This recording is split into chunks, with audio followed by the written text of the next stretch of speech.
Prince Harry is focused on family after yesterday's milestone meeting with King Charles for the first time in 19 months. I have to go, I'm so nervous. Referencing his dad, Harry told reporters, quote, "He's great, thank you." He did not come face-to-face with William, but one new report suggests Harry could return next year with kids Archie and Lilibet, who haven't seen their grandfather in 3 years. London doesn't whisper. It watches. And on this particular morning, before the city had fully opened its eyes, before the first commuters had pushed through the underground turnstiles or the first black cabs had rolled across Westminster Bridge, something moved through the capital that the palace would spend days trying to contain. Gates opened. Not slowly. Not ceremonially. Well, Andrew, we know that King Charles and Prince Harry, that they met this afternoon at Clarence House, which is the official residence of King Charles and Queen Camilla in London, and that they had tea, that the meeting lasted for about 50 minutes or so. But Buckingham Palace also telling the BBC after this meeting took place that they would not be commenting any further on it. But they split apart the way gates only do when someone important is coming through fast and the people on the other side have been told not to ask questions. Clarence House. Just after dawn. And the convoy was already inside before most of the protection detail had fully processed what was happening.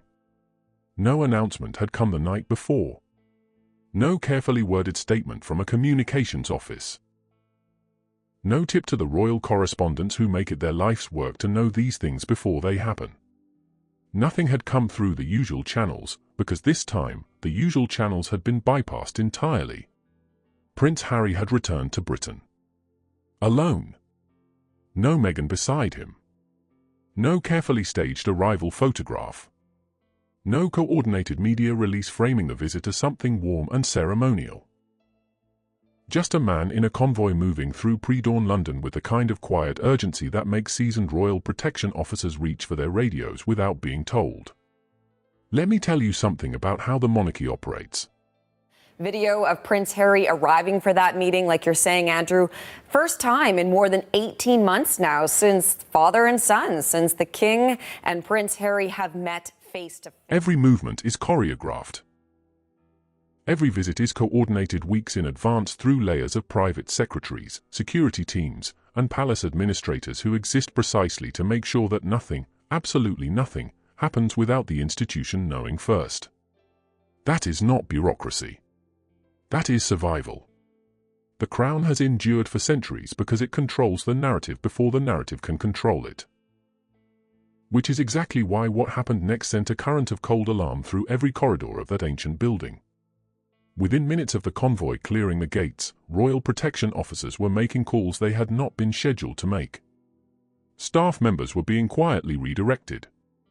The kind of controlled, rapid adjustment that happens not when something expected arrives, but when something unexpected lands directly in the center of an institution that does not tolerate surprises. Hi viewers. I want to ask you something personal before we go any further. When was the last time someone from your past showed up without warning, and you had to decide in seconds whether to let them in? Drop your answer in the comments right now. I read every single one. Because that is exactly what was happening inside Clarence House that morning. Except the door being knocked on belonged to a king. And the person standing outside it was his son. And King Charles said yes. Think about what that means for a moment. Within the rigid, protocol-driven world of the British monarchy, an immediate private audience, granted without advanced scheduling, without coordination through official channels, without the knowledge of senior staff who would normally be informed of any contact between the sovereign and a member of the extended royal family, that does not happen. It simply does not happen. Unless the man sitting on the throne decided it would. To face. And Prince Harry has been in the UK for a couple of days now, arriving on Monday. That was the 3rd anniversary of the death of Queen Elizabeth II. He was there. He laid flowers at her grave. And he has been in the UK for a number of charity engagements. And there were questions about whether or not these two were going to meet face to face. And now hearing that the King flew in from Scotland earlier this afternoon in order for this meeting to take place. The palace had spent the better part of 18 months carefully managing the public perception of King Charles's health. Since the announcement of his cancer diagnosis in early 2024, every public appearance had been curated with extraordinary precision. Shorter schedules. Longer recovery windows built invisibly into the calendar. Photographs selected to project energy and stability even when insiders knew the reality behind the palace walls was considerably more fragile. The institution was performing strength the way it always has, the way it was built to, because the moment the crown looks vulnerable, every predator circling the monarchy senses it. And now, without a single briefing note, without a single coordination call, Harry was inside. Royal correspondents stationed near Clarence House that morning began noticing the signs before any statement emerged. Vehicle patterns that didn't match scheduled movements. Access points that should have been quiet showing unusual activity. The particular kind of organized stillness that surrounds a building when something significant is being contained inside it. One veteran correspondent described it as the palace holding its breath.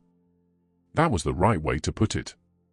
Because within the walls of that building, two things were colliding that the monarchy had worked desperately to keep separated. The institution and the wound. The crown and the fracture running directly through its bloodline. For years, the official position had been careful distance. Managed statements. Controlled silences. The kind of cold architecture that powerful families build around their deepest pain to keep it from destroying the structure entirely. And then Harry walked through the gate. What stunned royal insiders most was not the arrival itself. People return. Even estranged people return. Even in the most bitterly fractured families, there are moments when distance collapses and someone simply shows up. No. What stunned them was the speed of Charles's response. Not hours.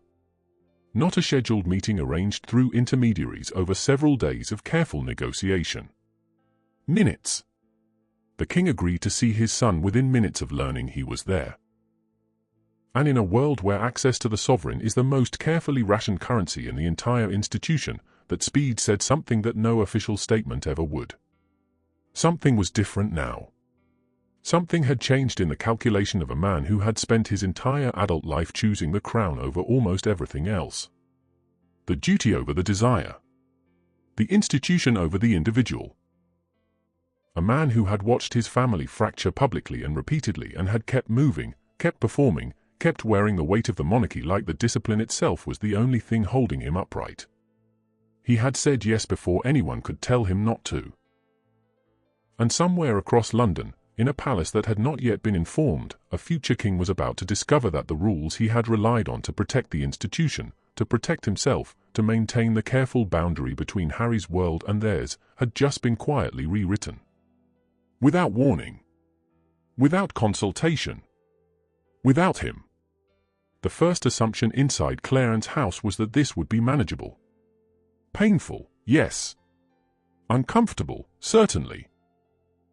The kind of private family moment that requires careful handling afterward, a measured statement, a coordinated message to reassure the public that things were stable, that the monarchy remained composed even in its most personal moments. Senior aides had seen difficult situations before. They had navigated abdications and scandals and the kind of institutional earthquakes that would have destroyed lesser structures entirely. A private visit from an estranged son, however unexpected, however emotionally charged, fell within the category of things that could be contained. That assumption lasted exactly as long as it took Harry to sit down. Because he had not come empty-handed.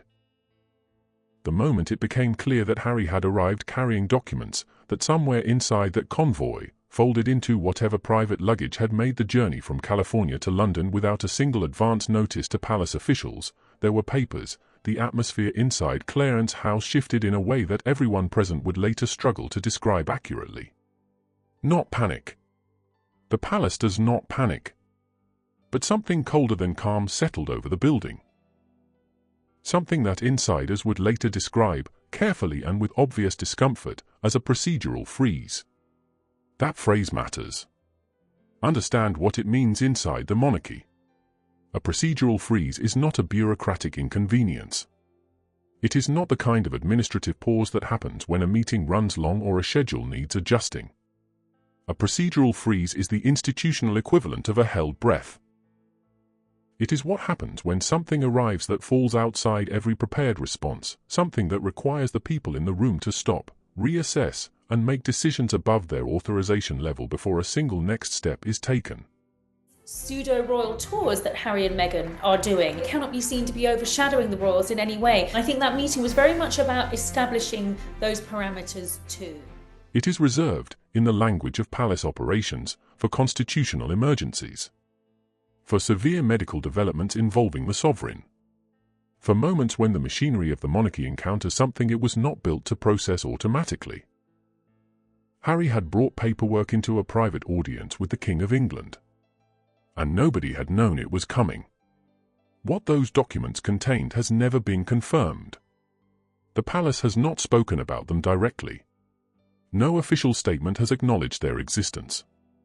But insiders familiar with the immediate aftermath described a reaction so swift and so serious that the contents almost didn't matter.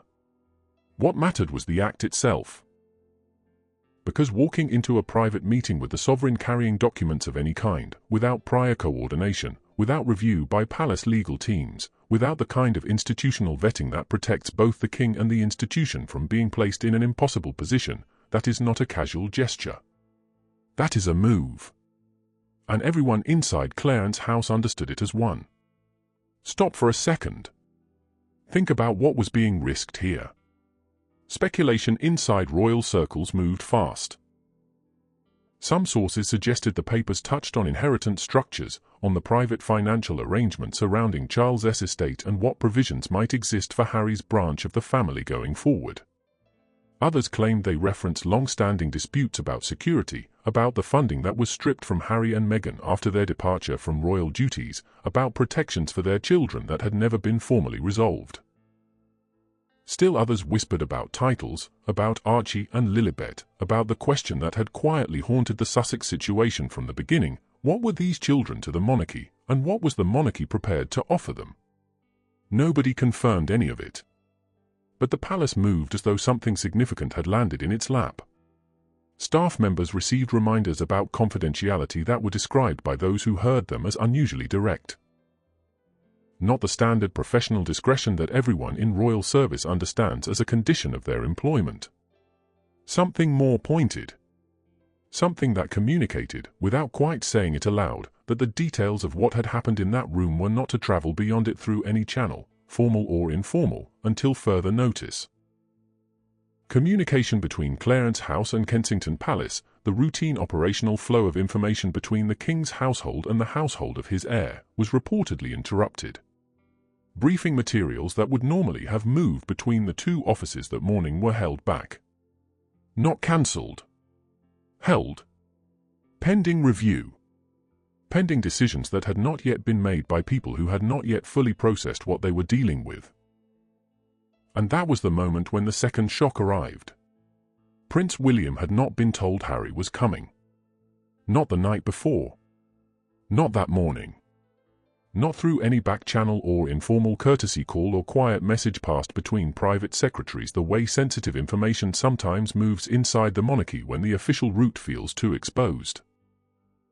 The Prince of Wales, the heir to the throne, the man who had positioned himself as the institution's primary stabilizing force through years of Sussex-related turbulence, had learned that his brother was inside Clarence House with their father the same way he learned everything else he wasn't supposed to know first. Too late. His office was already behind the conversation. Already reacting rather than managing. Already in the position that the palace structure is specifically designed to prevent the future king from ever occupying, the position of someone who finds out after the fact that something consequential has happened inside the family he will one day be responsible for leading. And somewhere inside the carefully maintained composure of Kensington Palace, a phone call was made that would ensure nobody slept well that night. Kensington Palace, from the outside, looked exactly as it always does. Orderly. Composed. The kind of building that projects permanence so effortlessly that it barely seems inhabited by people capable of feeling anything as ordinary as fear or fury. The gardens were quiet. The public areas carried on with the kind of dignified calm that the institution exports to the world as evidence of its own indestructibility. Inside was something else entirely. Harry was last in the UK back in April. That was when a court rejected his bid to restore a police protection detail that had been cancelled after he stopped being a working royal. Charles was not there at the time, but now that that case is done, some royal watchers have said that there might be the opportunity for this relationship to be repaired. Those familiar with the mood inside William's private offices that day used a specific phrase repeatedly when speaking to royal correspondents afterward. Near crisis level. Not crisis. Not emergency. That careful qualifier matters, because inside the monarchy, words are chosen with the same precision that buildings are maintained. Near crisis level meant the situation had not yet broken into something irreversible. But it also meant that everyone in that building understood, with complete clarity, exactly how close to the edge they were standing. William's relationship with Harry had not been a relationship for years. That is the honest version of what the palace rarely says directly. The public had watched the brothers perform unity when occasions demanded it, standing side by side at funerals and commemorations and the kind of ceremonial moments where the monarchy requires its members to present a single face to the world regardless of what is happening behind it. But insiders had long understood that the private reality between these two men had curdled into something far more complicated than simple estrangement. This was not two brothers who had drifted apart. This was two men who had, through a sequence of very public and very deliberate actions, come to occupy opposing positions in a story the entire world was watching. The Oprah interview had done damage that William reportedly never fully forgave. Not because of what it revealed about his own behavior, whatever claims were made and disputed in its wake, but because of what it did to the institution. Because in William's framework, an attack on the monarchy was not a personal matter. It was a structural one. The crown was not simply his family's legacy. It was the organizing principle of his entire existence, the thing he had been prepared for since childhood, the responsibility that had shaped every choice and sacrifice and public moment of his adult life. And Harry had taken that thing, that sacred, burdened, irreplaceable thing, and handed it to an American television audience to examine and criticize and weep over. The memoir had been worse. Because the memoir named people, described moments, placed private conversations into permanent public record. And one of the people named, described with a particular kind of deliberate discomfort, was Queen Camilla. Which meant that Harry's renewed access to Charles, at a moment when Charles was vulnerable and unguarded and perhaps more susceptible to emotional appeals than at any previous point in his reign, was not simply a family matter for William. It was a threat assessment. Catherine, Princess of Wales, was reportedly present through much of that evening's internal conversations. Those who know the dynamic inside Kensington Palace describe her as one of the few people genuinely capable of slowing William down when his instinct is to move toward a situation rather than away from it. She is steady in the way that William, beneath all his training, is not always steady. She sees the longer arc when he is focused on the immediate horizon. And on this particular evening, her steadiness was being tested by the fact that even she, by most accounts, had not seen this coming. The institution was dividing quietly beneath the surface. Not loudly. Not in the way that produces statements or positions or the kind of public fracture that the palace communications team has to manage in real time. But in the way that institutions always divide when a decision has been made by someone at the center of power that the people surrounding that center disagree with and cannot override. Senior courtiers began sorting themselves, almost instinctively, into two camps. Those who believed that Charles, a man dealing with serious illness and the particular weight of knowing that time does not extend indefinitely, deserved the private space to reach toward his son without institutional interference. And those who believed that any softening toward Harry at this moment, any renewal of access, any private conversation involving documents or arrangements or future provisions, represented a danger the monarchy could not afford. There was a phrase beginning to move quietly through conversations in the halls of Kensington Palace that evening. People familiar with royal history would have recognized its implications immediately. The heirs' accord. It did not refer to any official document or formal agreement. It referred to something older and less visible than that. The quiet alignment of interest that forms around a future monarch when the current monarch is perceived to be making decisions that the institution's long-term stability cannot absorb. Not a conspiracy. Not a coup. Something colder and more patient than either of those things. A collective decision, made in whispers and careful conversations, that certain boundaries needed to be maintained regardless of what was happening inside a private room at Clarence House. William was not going to let this simply unfold. But while Kensington Palace calculated and Camilla's circle watched and the palace machinery began its slow, cold work of containment, something was happening inside the king's private quarters that none of them could reach. Something that had nothing to do with documents or leverage or the political geometry of succession. Something that had been waiting, unfinished and unaddressed, for a very long time. The room had been entered deliberately. That detail matters more than it might appear.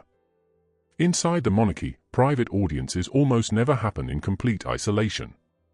There is always someone nearby. A private secretary within reach.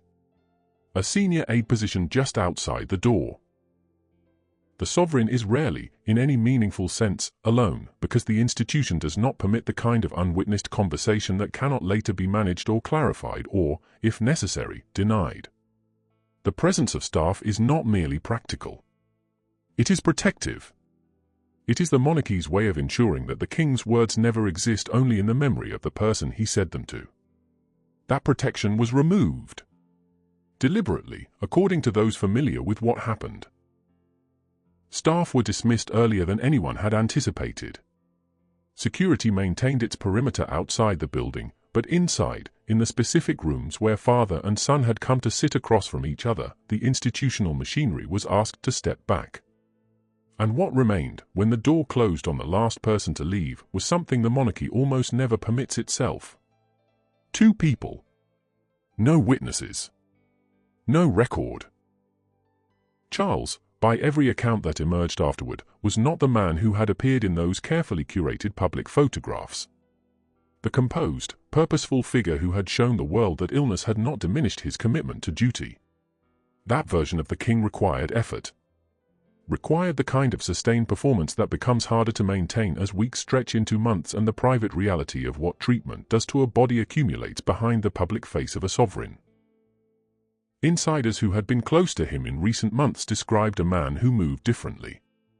Who tired in ways that he did not use to tire.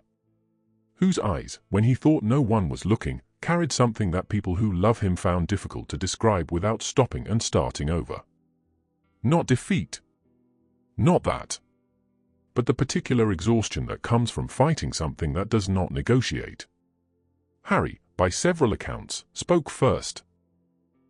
And what he said, or the spirit of what he said, since no transcript exists and no recording was made, was something that people inside Clarence House would later describe with a careful, almost protective vagueness. He acknowledged damage. That word comes up repeatedly. Not fault, not guilt, not the formal architecture of an apology delivered for institutional purposes. Acknowledgement. The recognition, spoken aloud between 2 people who had spent years communicating primarily through lawyers and statements and the devastating shorthand of public silence, that something had been broken and that the breaking of it had not happened without cost to everyone involved. He referenced the interviews. He referenced the memoir. He did not retract them. Sources are clear about that. But he named them.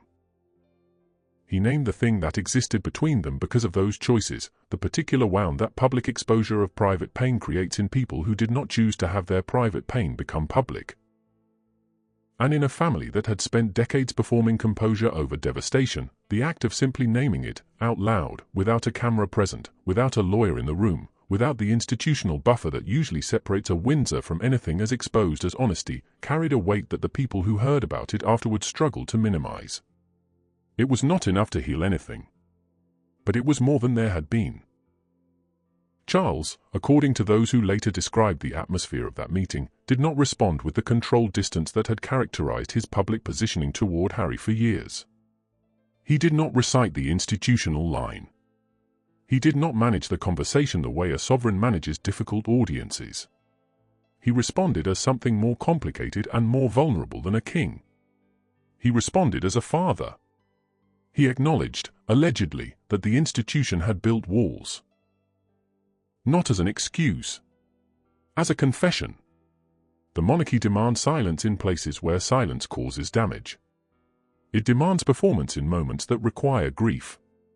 It trains the people born into it to seal over their own wounds and keep moving, because the alternative, the public exposure of private pain, is treated as a threat to the structure itself. And somewhere in that acknowledgement was the admission that those walls, the very walls the Crown had constructed around its own emotional life, may have contributed to the collapse of what should have been the most important relationship in his family. Then Harry mentioned the children. Archie. Lilibet. Growing up in California with a distance from the monarchy that was becoming, with every passing year, not just geographic but fundamental. Charles spoke about them at length. About legacy. About the importance of some thread of connection surviving between his grandchildren and the country, the family, the history that was also theirs by right of birth. About the particular grief of a grandfather who understood that the choices made by adults in positions of power had consequences that landed, quietly and permanently, on children who had made none of those choices themselves. And then Diana entered the room. Not literally, but in the way she always enters rooms in the House of Windsor, through a silence that both men understood simultaneously, through a shared weight that has no adequate name, through the recognition that what was happening between them was not new. That this fracture, this pattern of public pain and private damage and irreparable distance, had happened before. In this family. To people they both loved. And that the consequences of that earlier fracture were still being lived out, still shaping the decisions and the wounds and the emotional architecture of everyone in this room, decades after the world had watched it unfold on television. Charles was visibly shaken. That is the phrase that comes back repeatedly from those who were told about the meeting afterward. Not emotional. Not moved. Visibly shaken. As though something in that conversation had bypassed the extraordinary self-control that he had spent a lifetime cultivating and reached something underneath it that the self-control had never quite managed to protect. They sat together in the kind of silence that only exists between people who share a grief too large to speak around completely. And when it ended, when the meeting finally concluded after 40 minutes that felt, to everyone who later tried to reconstruct them, like much longer than that, Charles was not the composed monarch who had walked into the room. He was something more exposed than that. More human than that. Something the monarchy had worked for generations to make sure the world never saw its kings become. He was a man who understood that some things could not be fixed. And who had chosen, in spite of that understanding, to try anyway. The confidentiality reminders issued afterward were unusually firm. Everyone understood what that meant. What had happened in that room was to go nowhere. And yet something had already escaped through the walls of Clarence House, not in words, not in documents leaked to waiting journalists, but in the particular quality of silence that surrounded the building as the day moved toward evening. The kind of silence that tells anyone who knows how to read a palace that something irreversible has just occurred inside it. By the time the sun rose the following morning over a London that had spent the night consuming fragments and rumours and the particular intoxicating uncertainty of a royal story that nobody had the full picture of yet, the monarchy was operating in a reality it had not been prepared for. The meeting had not resolved anything. That was the first thing every serious royal observer understood when the full shape of the situation became clear. There was no statement of reconciliation. No coordinated message from Clarence House and Kensington Palace presenting a unified front. No carefully photographed moment designed to signal to the watching world that the House of Windsor had found its way back to something resembling peace. The palace communications team, which had spent years developing strategies for every conceivable royal crisis, found itself managing a situation for which no strategy existed. Because the crisis was not a scandal. Scandals have edges. They have a shape that communications professionals can work with, a center that can be addressed, a narrative that can be redirected through the right sequence of statements and appearances and strategic silences. What the palace was dealing with now had no edges. It was not a story about wrongdoing or financial impropriety or personal failure in any of the conventional forms that the royal machine had learned to process. It was a story about something far more difficult to manage than any of those things. It was a story about a family. And families, the palace had discovered repeatedly across its long and complicated history, do not respond to communication strategies. The public divided almost immediately. Those who had watched the Harry and Meghan story with sympathy saw the visit as confirmation of something they had always believed, that beneath the institutional performance of distance and discipline, Charles had never stopped being a father who wanted his son back. That illness had done what years of protocol had prevented. That something true and human had finally broken through the surface of all that carefully maintained composure. Those who had watched the same story with different eyes saw something more troubling. They saw a man who had already dismantled significant parts of the monarchy's protective wall, who had carried documents into a private audience with a vulnerable king, who had secured access that the institution's own heir had been denied, and who had emerged from that meeting with no public commitment to anything. No acknowledgement of the damage still unresolved. No indication that the pattern of public exposure of private royal life, the pattern that had defined the Sussex years and left wounds inside the institution that had not even begun to properly heal, was finished. The optics surrounding succession had shifted overnight in ways that nobody inside Kensington Palace had been prepared to manage. William's position as the monarchy's stabilizing force, the image he had spent years constructing through discipline and public service, and the kind of steady, unflashy dedication to institutional duty that does not generate many headlines but builds enormous credibility inside the structure itself, that position had not been damaged exactly. But it had been complicated. Because the story the world was now telling about the monarchy was not the story of a clear, clean transition of power toward a future king who had earned his authority through decades of preparation. It was a story about a family whose internal geography had just been rearranged by a 40-minute conversation that almost nobody had been allowed to hear. Uncertainty had entered the palace. And inside the monarchy, uncertainty is more dangerous than almost anything else. Because the crown has survived everything history has thrown at it by maintaining a single, essential quality: predictability. The sense that whatever changes around it, whatever storms move through the culture or the politics or the personal lives of the people wearing its titles, the institution itself will remain oriented, will remain coherent, will remain, above all else, continuous. That quality was now, for the first time in a long time, genuinely in question. Not because Harry had returned. Not because the meeting had happened. But because of what the meeting revealed about the man at the center of the institution. A king who had said yes before anyone could tell him not to. A sovereign who had cleared the room and spoken without witnesses.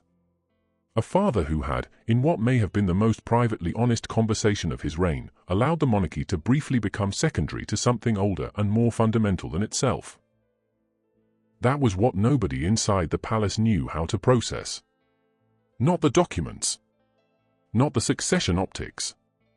Not even William's fury, which would eventually find its expression in the careful, cold, institutional language of the heirs accord taking quiet shape in the corridors of Kensington Palace. What nobody knew how to process was the possibility that Charles, the king, the man who had waited his entire life to inherit and then defend and then embody the crown, had looked across a room at his estranged son and chosen, even briefly, to be something the monarchy had never fully permitted him to be. Simply himself. And what that choice meant for the institution, for the family, for the long and unfinished story of the House of Windsor moving toward a transition that was no longer a distant theoretical concern but an approaching reality, that question would not be answered in a morning. Or a statement. Or even a year. The gates of Clarence House closed again as evening fell over London. And the silence that settled over that building was not the silence of resolution. It was not the silence of two men who had found their way back to each other cleanly, without remainder, without the weight of everything that remained unaddressed pressing down on every word they had exchanged. It was the silence that follows something that has been opened and cannot now be closed again.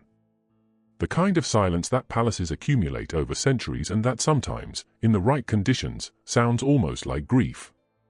The crown, as it always does, moved forward. But something had changed inside it. Something small enough that the world might not see it for months. Something significant enough that the people closest to the institution felt it immediately, the way you feel a change in pressure before weather arrives. A father had opened a door. And nobody yet knew what was going to walk through it next. Now, before you go, I need you to tell me something. Do you believe Harry returned to Britain for his father, or do you believe there was something more behind that visit that we have not been told yet? Leave your answer below, because what is coming next in this story involves a development inside the palace that has not been widely reported yet, a conversation that reportedly took place in the days after Harry left Britain that senior royal officials are still trying to contain, and when you hear what was said and who said it, you will understand why the palace has been as quiet as it has. Do not go anywhere. That story is next.